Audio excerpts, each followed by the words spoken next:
Communism was an economical and political ideology derived by Karl Marx. It first became public through his book in the late February of 1848. The name of the book was the Communist Manifesto.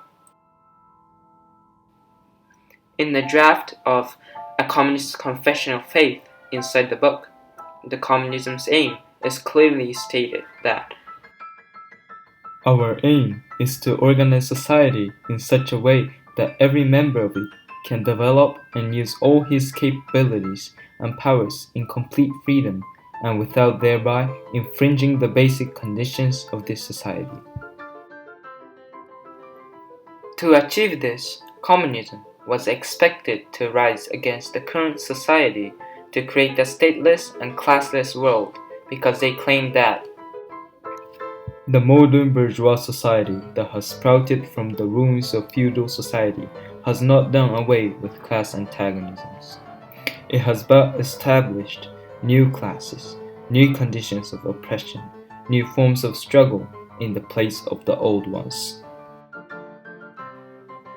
throughout the book Marx published, he also justified the communism's right to abolish the bourgeois property as a way to defeat the current society, saying that modern bourgeois private property is the final and the most complete expression of the system of producing and appropriating products that is based on class antagonisms, on the exploitation of the many by the few.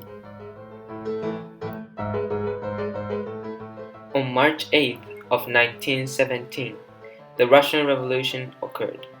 Workers and low-class people rose against the high-class aristocrats under the command of leftist revolutionary Vladimir Lenin.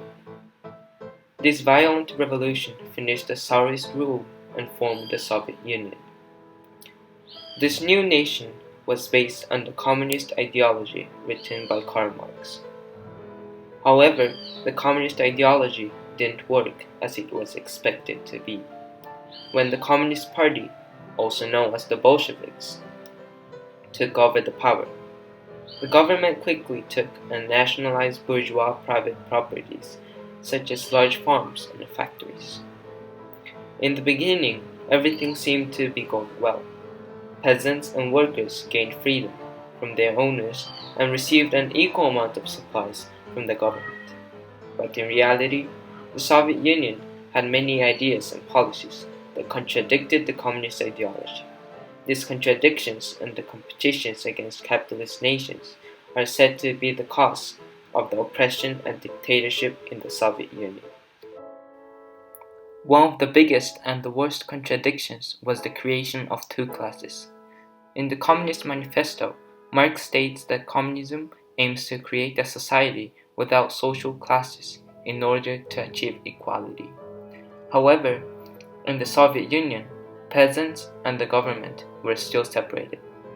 The government ruled and the peasants worked.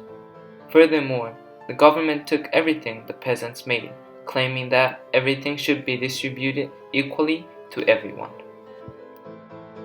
When the US gained power by defeating Germany after World War II with smaller damage than other European nations, the Soviet Union government started to compete against the US to claim the superiority of communism over capitalism. To achieve this, the government demanded heavy labors of the workers and used most of their gains to its military development, causing hunger and economic decline. It is said that 6 to 8 million people died from hunger during this period. Due to the decreasing economy and unfair treatments, many people tried to rise against the Communist Party after 1920. However, they were quickly eliminated by the government. After thousands of people were killed or sent to labor camps, the government started to oppress the freedom of speech and those who disagreed with the nation's policy. They justified their actions as a step necessary to create a classless and stateless society, because if they allowed freedom, people would be different and the society wouldn't be equal. When Joseph Stalin became the ruler of the nation in 1929, the situation quickly became worse.